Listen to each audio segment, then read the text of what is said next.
All right, so I would like to thank all of you for joining us today.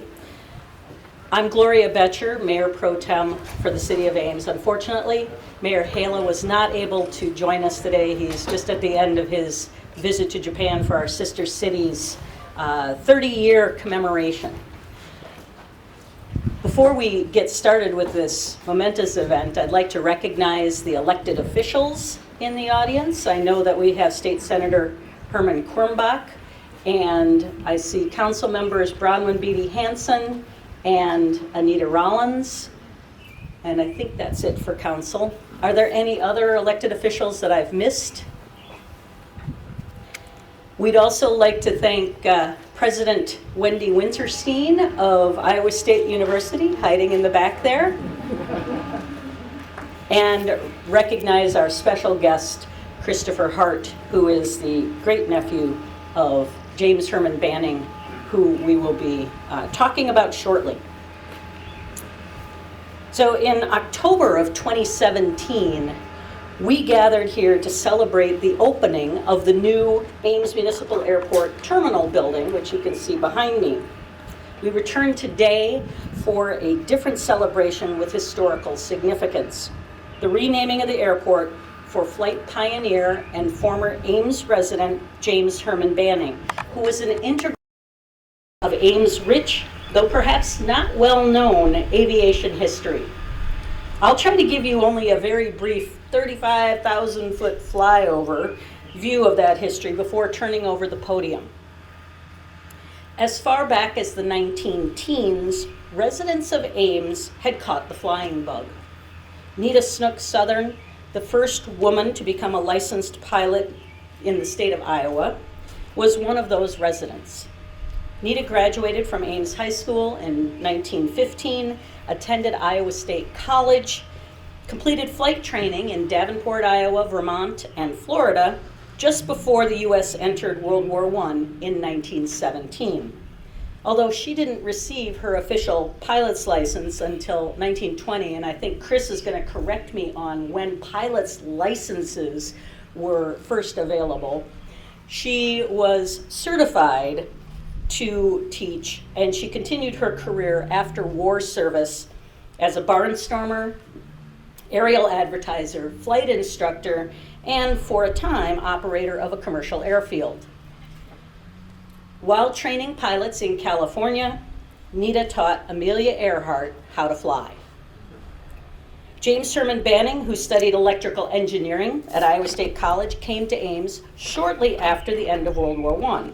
His path to becoming a pilot wasn't easy, as finding someone to give a black man flying lessons in 1920s Iowa proved difficult. He eventually obtained a pilot's license from the U.S. Department of Commerce in 1926, the first African American to do so.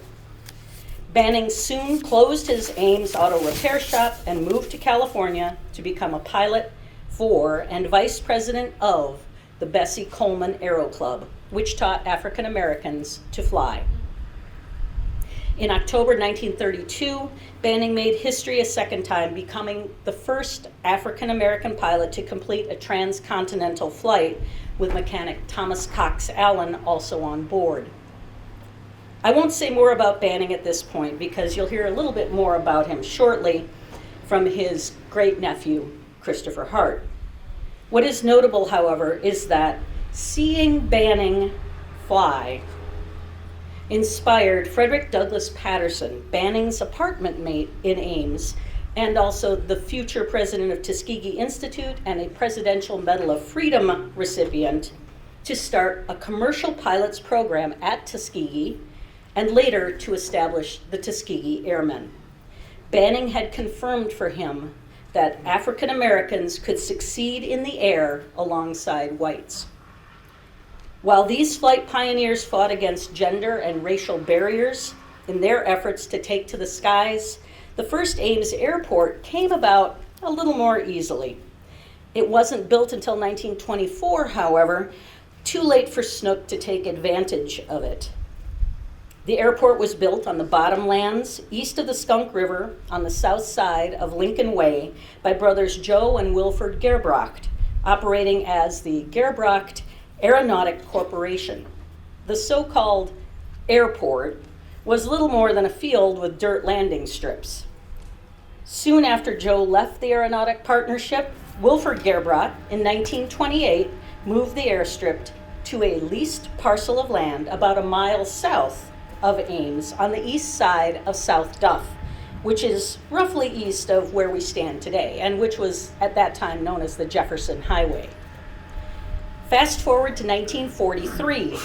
After 3 years during which Earl Howard provided flight training in Ames for the Civilian Flight Training Program and then for the Federal War Training Service, the citizens of Ames voted to establish a municipal airport.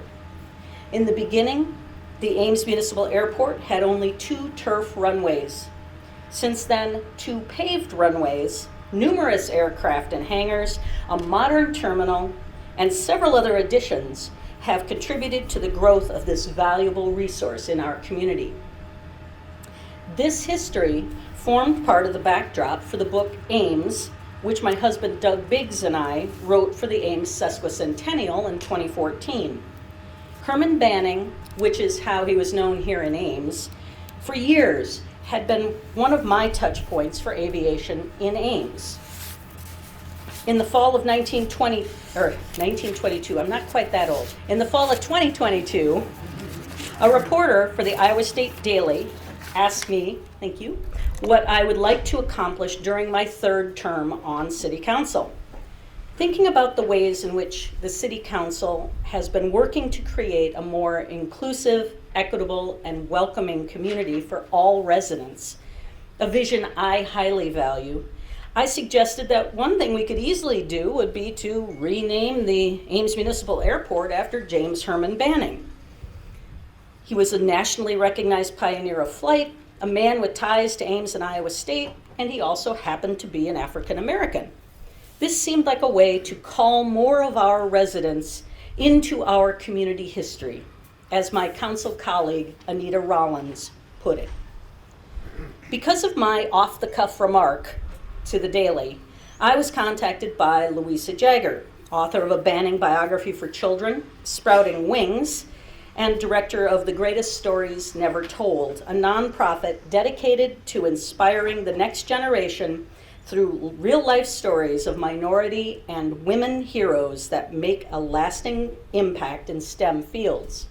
Louisa, who's here today, filming things from the front row, inspired me to take my remark further and propose the renaming of the airport to the City Council. The lesson here: never muse about a vision when interviewed by a reporter unless you're willing to put your words into action. The renaming proposal led to the creation of an official naming policy for municipal properties that outlines the process by which residents and council members may propose names for new or existing properties, and perhaps in the future will result in calling even more inspiring Ames icons into our history. Excuse me. Following public input on the suggested name, which was overwhelmingly in favor of rebranding the airport, and which also resulted in highlighting the remarkable histories of several other aviators with connections to Ames, the City Council approved the renaming. Thanks to the work of city staff, primarily our city traffic engineer, Damian Pregitzer, interfacing with the FAA, the renaming was approved at the federal level, and the new signage was ordered and installed. You'll see it revealed today in our unveiling ceremony. Now, let me hand this flyover plane over and introduce you to Christopher Hart, Banning's great nephew, who was also the chairman of the National Transportation Safety Board from 2014 to 2017, and is currently chairman of the Washington Metro Rail Safety Commission. In 2022, Chris was selected to be on the Patient Safety Working Group of the President's Council of Advisors on Safety and Technology. He holds a master's degree and bachelor's degree magna cum laude in aeronautical engineering from Princeton University and a law degree from Harvard Law School.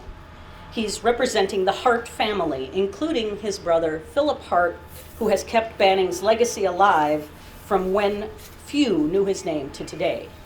I'm going to turn this over to Christopher, but I want you to recognize that we have some Blackhawks refueling back here. There are about 7 of them, and I'm hoping we can fit in the remarks before they start up again. So please welcome Christopher Hart.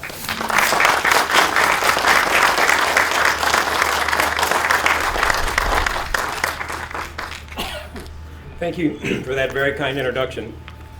I'll try to be brief, but I am an attorney, and an attorney's number one credo is never use one word when 2 will suffice, but I will try to be brief nonetheless. So I'm amazed at how thoughtful you were to build a new terminal for this ceremony. Wow, that was thinking ahead. So on behalf of my family, I want to thank Mayor James Hyla, Mayor Pro Tem, and Councilwoman Gloria Betcher, and her city council colleagues, along with the citizens of Ames, for so graciously renaming your airport after my great uncle, James Herman Banning. My mother, Dr. M. Murley Hart, was Herman Banning's niece. She had family photos of Banning and his Miss Ames biplane, which my brothers and I used to look at as we were growing up in Denver. My mother told me that the first thing I ever drew was an airplane. No doubt that would have been some Banning influence. I went on to earn bachelor's and master's degrees in aeronautical engineering from Princeton, as you heard from Councilwoman Betcher. And I also obtained a pilot's license, so I'm a pilot as well. So I'm sure all of that came straight from Banning. From 1995 till 2009, I worked at the Federal Aviation Administration, which is the federal agency that regulates aviation safety in the U.S. And little did I know at that time that years later, I'd be thanking the FAA for agreeing to rename this airport after my great uncle. I left the FAA when I was nominated by President Obama and confirmed by the Senate to the National Transportation Safety Board, ultimately as chairman of the NTSB.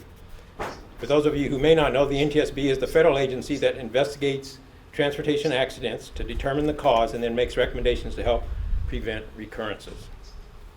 Because Banning was the first African American to earn a pilot's license issued by the U.S. government, when the government began licensing pilots in 1926, his license number was 1324.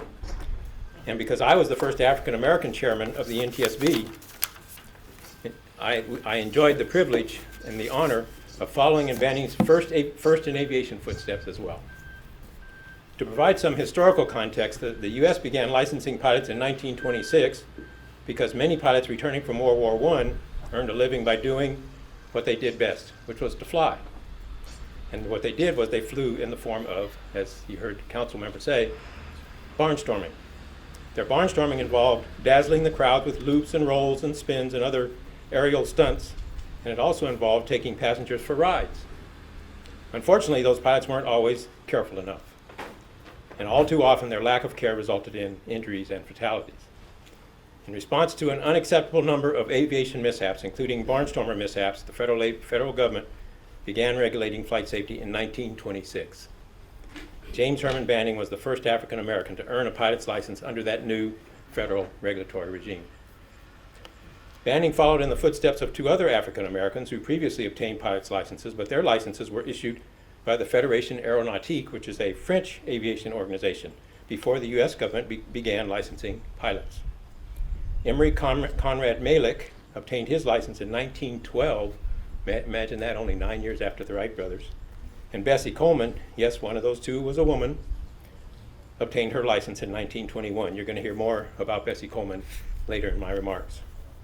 In 1932, Banning and his co-pilot mechanic, Thomas Allen, whom you see standing over here, became the first African American pilots to fly across America. Ames was an important stop on Banning's journey into the chapter on American aviation history. I may have been influenced by Banning's flying genes to follow an aviation career, and my brother Phil was definitely inspired to make sure that Banning's story was included in American aviation history. As Phil has noted in films, books, articles, and museum exhibits, thank you, Banning began his journey on his family's 165-acre homestead in central Oklahoma. He came to Ames in 1919 as an engineering student at Iowa State College, now Iowa State University. He owned an auto repair shop in Ames, and many of your relatives probably went to his auto repair shop. He learned to fly in Des Moines under the tutelage of World War I veteran Lieutenant Raymond Fisher after being rejected by several flight schools in the area. In 1929, 3 years after he earned his pilot's license, William J. Powell recruited him to be the chief pilot for the Bessie Coleman Aero Club. I told you would hear her name again, for the Bessie Coleman Aero Club in Los Angeles, which took him from Ames. And in 1932, he and Thomas Allen flew across America and into the history books. Thanks, guys. Unfortunately, Banning died as a passenger in a plane crash in San Diego on February 5th, 1933. Emphasized as a passenger. With encouragement from my brother Phil, the Smithsonian National Air and Space Museum opened the Black Wings exhibit in September 1982, with Banning featured in the Pioneer section of the exhibit. Phil and I were honored to be there representing Banning. Also present were Thomas Allen himself. He was still alive and was present at that ceremony. Benjamin O. Davis, who led the Tuskegee Airmen, the famous Red Tails, who provided life-saving fighter escort to bombers in World War II.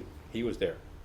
Other Tuskegee Airmen and several commercial pilots, combat pilots, and astronauts attended that ceremony in 1982. Today, I'm just as honored to be here in Ames to represent Banning at this momentous occasion. My brother Phil certainly wanted to be here, but he was unable to because his granddaughter is graduating from college this weekend. So I had to do this tough work, but somebody's got to do it.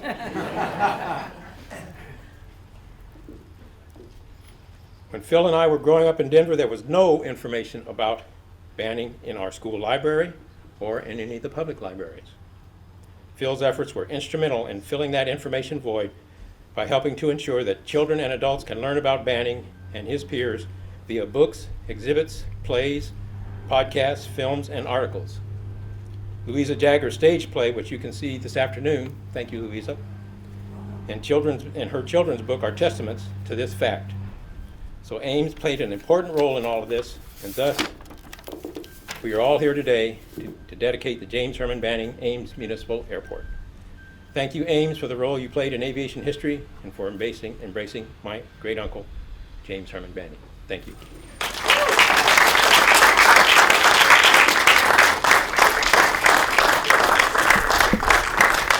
Thank you very much for those remarks, Chris.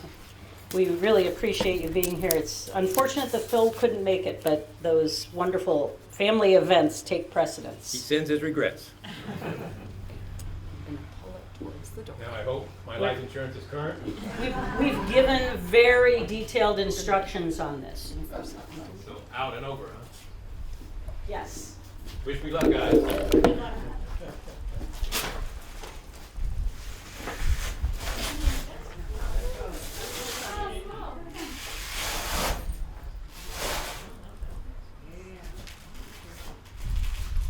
You might need some help from the pilots. There you go. You gotta get the last four of those. Right there. There we